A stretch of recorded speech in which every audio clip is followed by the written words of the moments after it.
सुनिए, देखिए, समझिए सनातन सत्य। जैसी दृष्टि वैसी सृष्टि, दृष्टि विज्ञान। कुदरत, कुदरती रचना एवं कुदरत के कानून से शाश्वत सुख की प्राप्ति।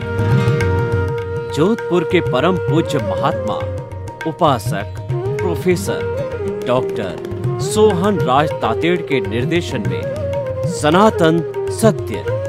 जैसी दृष्टि वैसी सृष्टि, दृष्टि विज्ञान।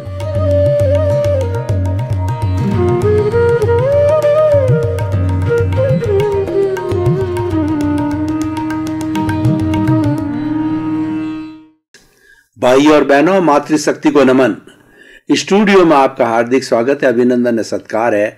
आत्मविज्ञान साइंस ऑफ द सोल कार्यक्रम के अंतर्गत हम आपको प्रतिदिन नए नए एपिसोड्स दिखाते हैं। दिखाने का कारण क्या है? आपको हमें अच्छा इंसान बनाना है।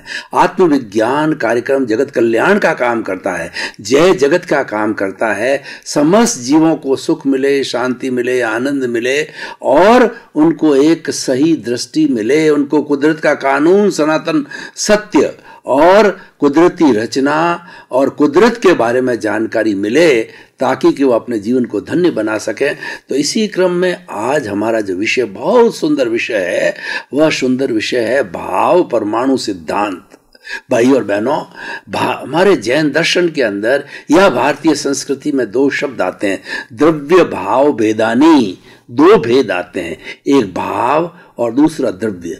भाव भीतरी जगत का विषय है, द्रव्य बाहरी जगत का विषय है। और द्रव्य जड़ होता है, और ये भाव जब तक हमारे चेतन भाव जो है चेतन तत्व से निकलते हैं या चेतन से जुड़े हुए रहते हैं या चेतन के संबंधित होते हैं, जब वो चेतन से अचेतन में यानी जड़ में आ जाते हैं, तब वो द्रव्य बन जाता है। ये मुख्य पॉइंट, जो कन्वर्शन का पॉइंट है, ये समझने की जरूरत है कि भाव एक तरीके से दिखाई नहीं देते हैं, भाव आत्मा से जुड़े हुए रहते हैं, चेतन तत्व से जुड़े हुए रहते हैं, तब तक वो भाव होते हैं। और जो ही वो टच होते हैं वो जड़ तत्व से, तब जाकर के वो जो है द्रव्य बन जाता है। कैसे? मैं आपको उदाहरण के तौर पे बताना चाहता हूं कि हमारा कार्बन शरीर है, वह सारा कॉजल बॉडी, लिंग शरीर है। वो राग द्वेष का पुलिंदा है, क्रोध मान माया लोभ और उसके बाद के अंदर कषाय और मोह का जो संसार है,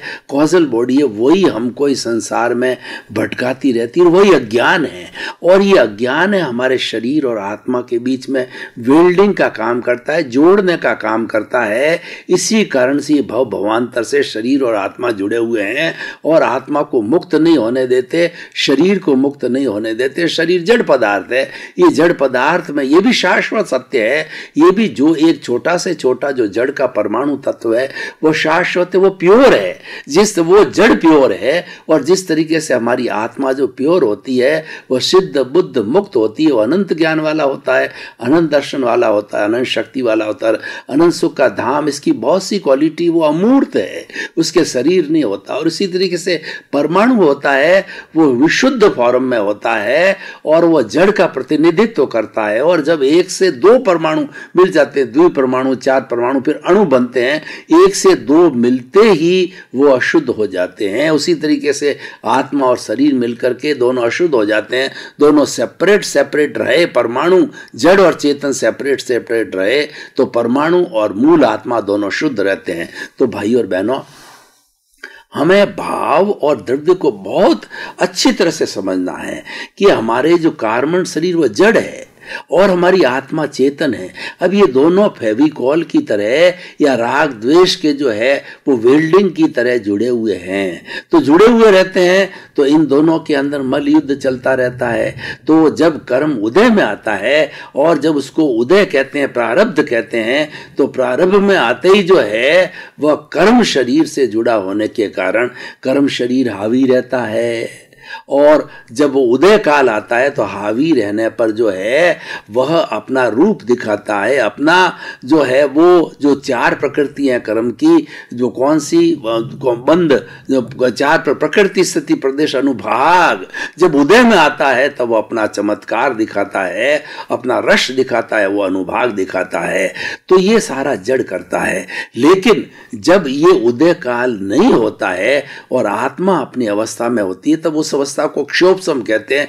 वो क्षोभसम की अवस्था में भी भाव निकलते हैं, वो भाव प्रशस्त भाव होते हैं और राग द्वेष से जुड़े हुए भाव होते हैं, वो अप्रशस्त भाव होते हैं। तो ये निकले हुए प्रशस्त भाव है, वह हमारे प्रशस्त और अप्रशस्त दोनों भाव है जो कि हमारे कॉजल बॉडी में, और जब ये जाकर के और हमारे अवचेतन मन से जुड़ जाते हैं, हमारी लेशिया के रूप में जुड़ जाते हैं, कलर्ड हो जाते हैं, तब वो द्रव्य रूप के अंदर बदल करके और अवचेतन मन के अंदर वही भाव जो है बाद में विचार बनते हैं। विचार से जो है हमारा ये जो शरीर है, उस शरीर के जो सबसे गवर्निंग बॉडी है वो चित्त से जुड़ा हुआ रहता है। एंडोक्राइन ग्लैंड्स होती है जिसके अंदर की उन भावों का जो कि हमारी लेशियाएं हैं, जो कि वाइब्रेशन फॉर्म में हैं, और जब वो भाव जो है कन्वर्ट होते हैं हमारे एंडोक्राइन ग्लैंड के संपर्क के अंदर आते हैं, तो संपर्क में आने के कारण वो लिक्विड हो जाते हैं।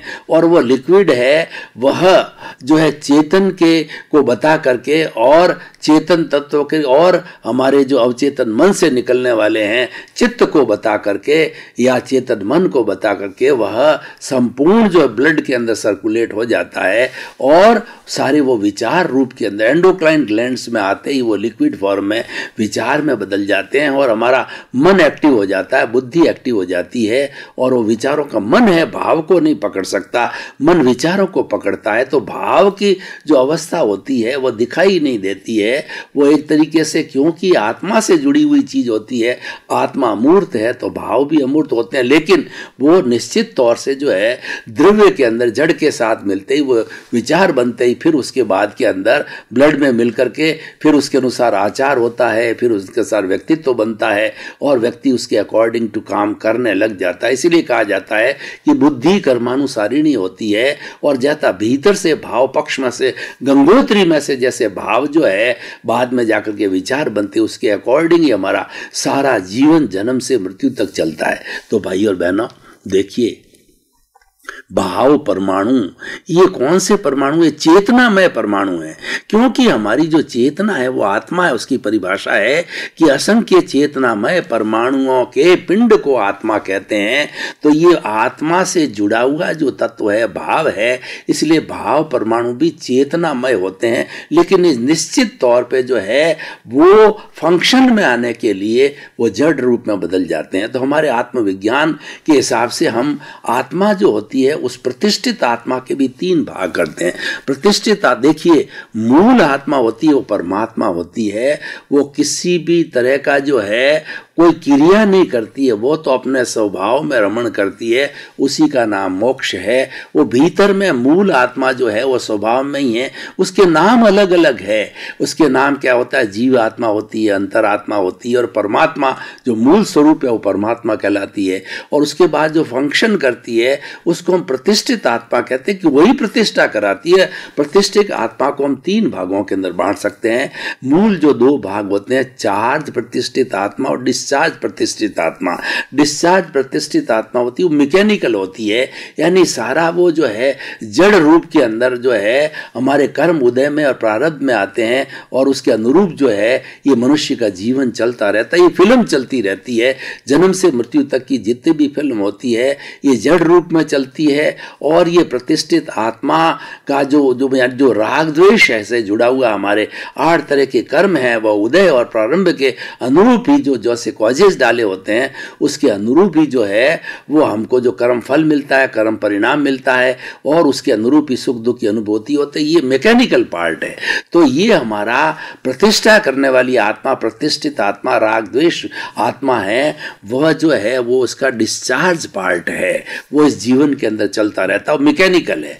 अब हम जो है वो प्रतिष्ठित आत्मा का जो एक दूसरा भाग है जो कि हमारे भाव पक्ष में से जुड़ा हुआ है, तो वो हमारी प्रशस्त प्रतिष्ठित आत्मा होती है, तो वो प्रज्ञा से जुड़ी हुई होती है। और प्रज्ञा क्या करती है, वो ज्ञान में अवस्थित रखती है।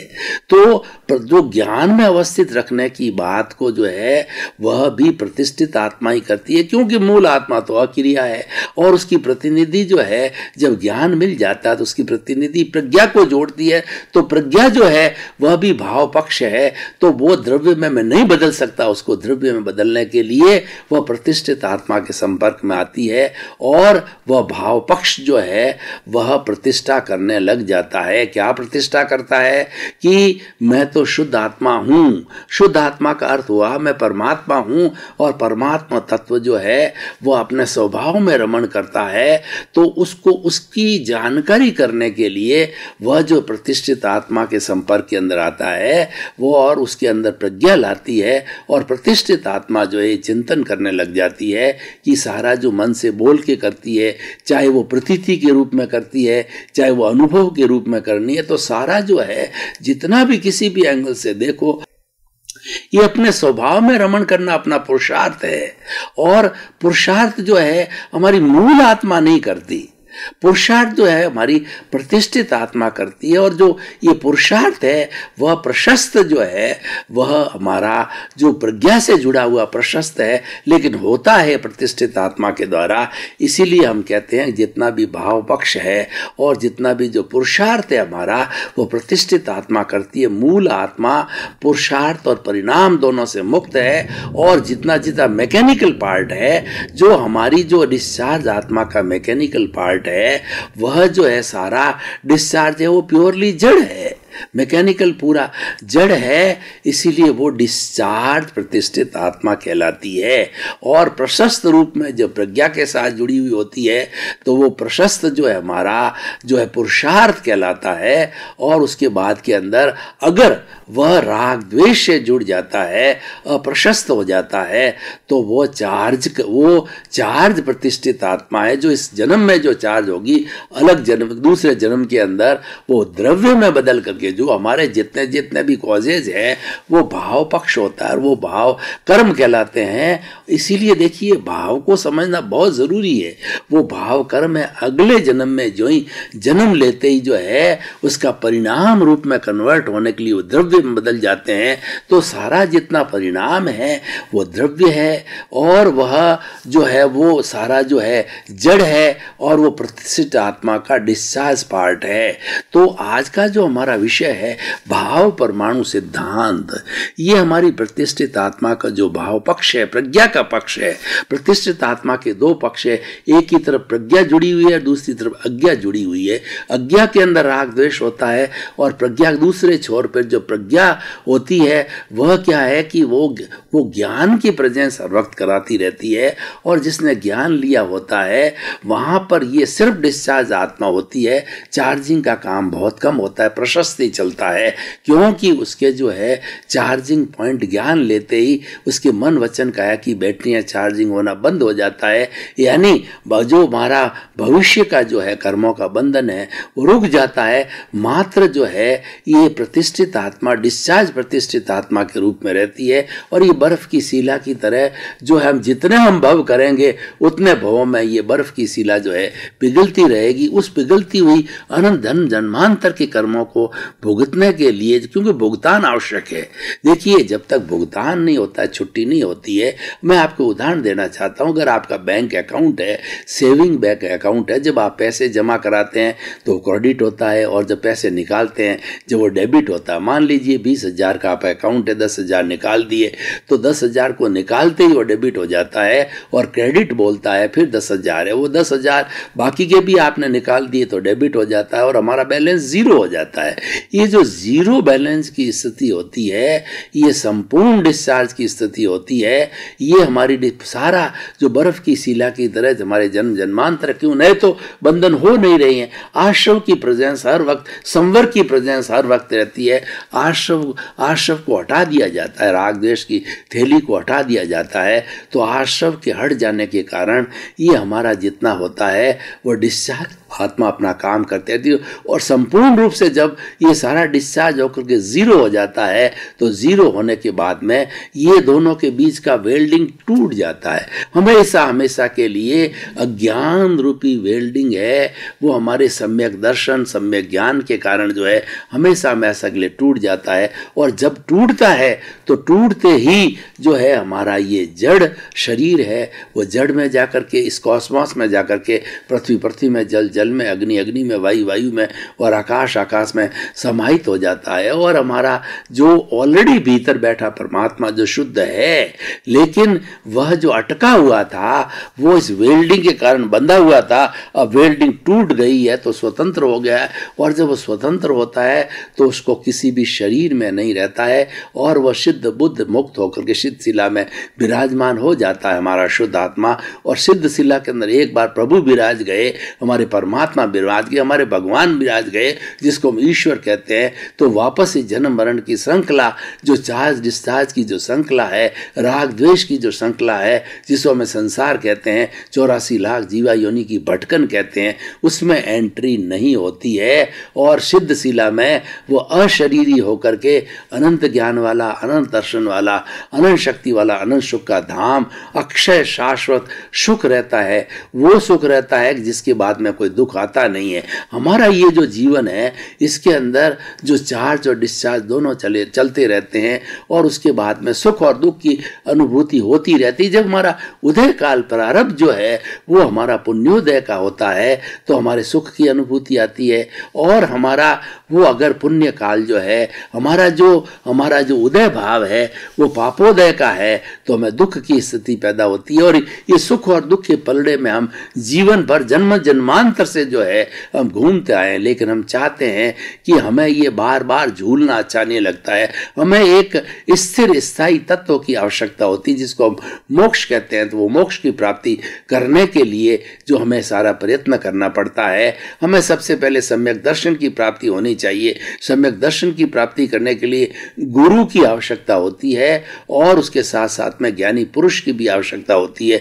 गुरु को या ज्ञानी पुरुष करो, इसीलिए कहा गया है कि जो कि सम्यक दर्शन ज्ञान चारित्राणी मोक्ष मार्ग है। सम्यक दर्शन का मतलब होता है पहले उसको सही दृष्टि मिल जानी चाहिए। जो देव गुरु धर्म के अंदर वो विश्वास करता है, कोई संदेह नहीं रखता है, वो सम्यक दर्शन ही होता है। और सम्यक दर्शन का दूसरा अर्थ ये होता है कि जिसको मैं कौन हूँ इसकी प्रतीति हो जाती है कि मैं तो शुद्ध आत्मा हूँ, मैं ज्ञाता हूँ, दृष्टा हूँ, ये प्रतीति हो जाती है। प्रतीति होते ही सम्यक दर्शन की प्राप्ति हो जाती है, मोक्ष की नींव लग जाती है। और फिर धीरे धीरे प्रज्ञा जो है वो शुद्ध आत्मा की प्रतिनिधि है, वो हमें मोक्ष में ले जानी रहती है। ज्ञान लेते ही ये प्रज्ञा जागृत रहती है और ये जागृति जो है यही पुरुषार्थ, ये हमको पुरुषार्थ कराती रहती है कि तुम अलग हो, शरीर अलग हो। ये भेद विज्ञान कराती है, जड़ और चेतन का भेद विज्ञान कराती है कि तुम तो चेतन हो और शरीर जड़ है। ये शरीर पीछे से जो है कर्म का जो राग द्वेष रूपी कर्म का कॉजल बॉडी लिंग शरीर लेके आया है, तुम्हारा उससे कोई लेना देना नहीं है। तुमने ज्ञान प्राप्त कर, तुम तो पुरुषार्थ करो। और हम जिस पुरुषार्थ की बात कर रहे थे वह पुरुषार्थ प्रतिष्ठित आत्मा करती, वो प्रतिष्ठा करती है कि मुझे स्वभाव में रमण करना है, मुझे मोक्ष जाना है, मुझे सिमंदर स्वामी के चरणों में जल्दी से जल्दी जाकर के हाजिर होना है। और वहां हाजिर होकर के मैं कुछ जो जितने मेरे बचे हुए जो कर्म हैं उन सबको खपा करके 2-3 भव में मुक्ति को प्राप्त करूं। क्योंकि इन जो हमारा जो ये व्यवहार है, हमारा जो ये लेन देन है, हमारा जो हिसाब है उसको नक्की क्लियर करना ही पड़ेगा। और ये व्यवहार क्यों खड़ा होता है राग द्वेष, कि हम जब जन्म जन्मांतर के अंदर वो हम नर गति, तिरंज गति, मनुष्य गति, देव गति, एकेंद्रिय, द्विंद्रिय, त्रिंद्रिय, चतुरेंद्रिय और पंचेंद्रिय के अंदर रोटेट होते रहते हैं, तो बहुत से जीवों को हम दुख देते हैं, पाप का अर्जन करते हैं, उनको कष्ट देते हैं, प्रताड़ना करते हैं, हमारे द्वारा कुछ न कुछ उनको 84 लाख जीव जीवा योनि जो हमारे संपर्क में आते हैं उनको दुख दिया होता है, तो सारा हिसाब है हमारे कारण शरीर के अंदर अंकित हो जाता है, जिसको कि अचेतन मन कहा जाता है, लिंग बॉडी कारण शरीर कॉजल बॉडी कहा जाता है। यही मुख्य है और यही भटकाने वाली है, और इसी को शुद्ध करना ही हमारा मुख्य पुरुषार्थ है। और ये जो ही हम पुरुषार्थ की भाषा की बात करें तो पुरुषार्थ में चले जाते हैं हम। ज्ञाता दृष्टा हूं मैं, तो ज्ञाता दृष्टा जानने वाला हूं, देखने वाला हूं। तो जानना देखना क्या है? जानना देखना अपनी कॉजल बॉडी को है, और ये कॉजल बॉडी से ये शरीर मिला है। ये शरीर पिछले जन्म के कर्मों के भुगतान के लिए मिला है। तो इसके मन वचन काया की तीनों बैटरी हैं, उसको देखते रहना कि ये सोहन राज रूपी पुतला जो है वो क्या कर रहा है, कहाँ जा रहा है, प्रवचन दे रहा है, पढ़ रहा है, लिख रहा है, उठ रहा है, बैठ रहा है। तो उसको देखना जो है, वो देखना जो है वो हमारा ये सारा जो है वो ज्ञाता दृष्टा भाव है, और वही पुरुषार्थ है। जब हम उठते हैं तो हमें ये आभास होना कौन उठा, उठने वाला शरीर है, क्योंकि हमारी जो आत्मा शुद्ध आत्मा है, भीतर जो मूल आत्मा है, वह तो अपने स्वभाव में बैठी है, वह कोई हलन चलन नहीं करती, कोई इधर जाती है उधर नहीं जाती है। उसकी तो प्रेजेंस है हमारे शरीर के अंदर, और वो बिल्कुल शुद्ध फॉर्म के अंदर अपने स्वभाव में रमण करने वाली है ज्ञाता दृष्टा।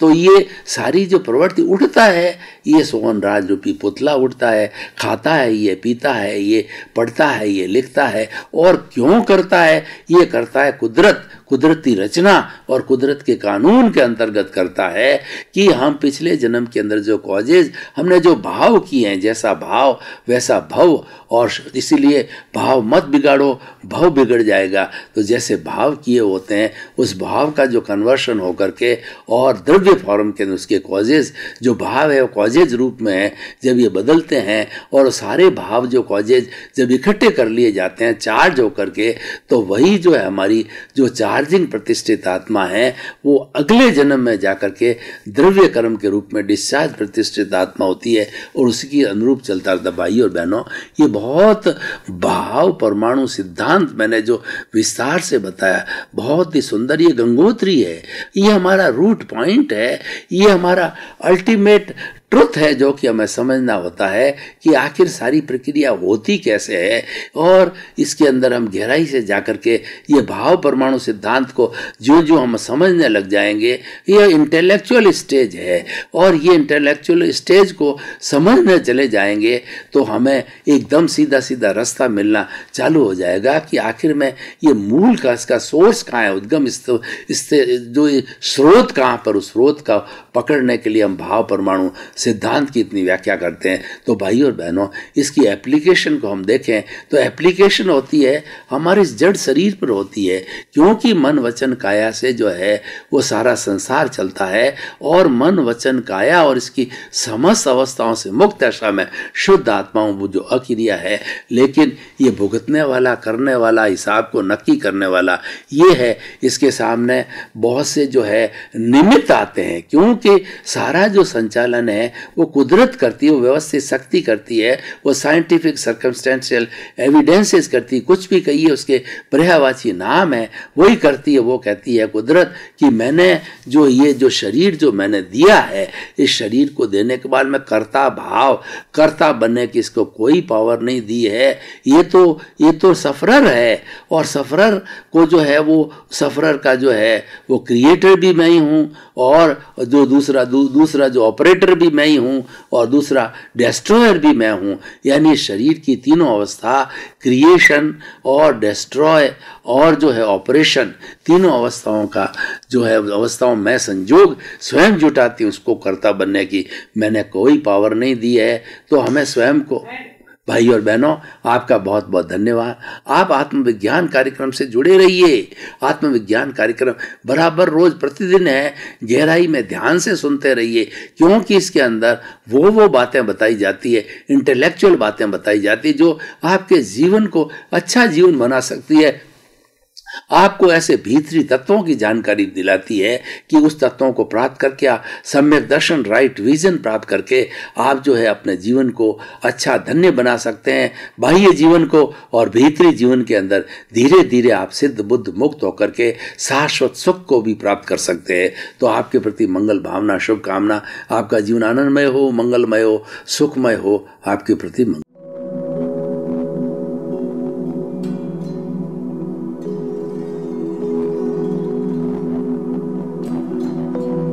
एक ऐसा अंतर्राष्ट्रीय ख्याति प्राप्त मानव जो गुरु प्रेरणा से पिछले 20 वर्षों से वानप्रस्थ जीवन जीते हुए 24 घंटे मानवता की सेवा में संलग्न है। एक ऐसा मानव जो अभी राष्ट्रीय, अंतर्राष्ट्रीय टीवी चैनलों पर 7,500 एपिसोड के माध्यम से सनातन सत्य, आत्मविज्ञान एवं पुनरुत्थान, व्यवहार एवं निश्चय जगत के जीवनोपयोगी विषयों पर हृदय स्पर्शी प्रवचन कर चुका है। उस मानव का नाम है महात्मा उपासक प्रोफेसर डॉक्टर सोहन राज तातेड़। प्रोफेसर तातेड़ द्वारा योग, दर्शन, शिक्षा विषयों पर रचित पीएचडी स्तर के 250 शोध ग्रंथ भारत के 100 प्रतिष्ठित विश्वविद्यालयों में शोधार्थी पढ़ रहे हैं तथा वे सभी शोध ग्रंथ वहां की सेंट्रल लाइब्रेरियों में उपलब्ध हैं। महात्मा सोहन राज ने अभी तक हजारों स्कूलों, कॉलेजों, विश्वविद्यालयों एवं संस्थाओं में सेमिनार, वर्कशॉप, कैंप लगाकर लाखों विद्यार्थियों को योग, दर्शन, शिक्षा का प्रशिक्षण देकर उन्हें सुसंस्कारित किया। डॉक्टर तातेड़ ने भारतीय संस्कृति उत्थान के 4000 से अधिक समसामयिक विषयों पर आर्टिकल लिखकर ऑनलाइन जर्नल, पत्रिकाओं, वेबसाइट्स पर प्रकाशित किया, जिसका उपयोग लाखों पाठक कर रहे हैं। उपासक तातेड़ के 5000 से अधिक आज का सुविचार, आज का शुभ संदेश, आज का मंगल भावना योग आदि चिंतन websites, Twitter, blogger, Facebook, YouTube माध्यमों से लाखों लोग अपना जीवन निर्माण कर रहे हैं।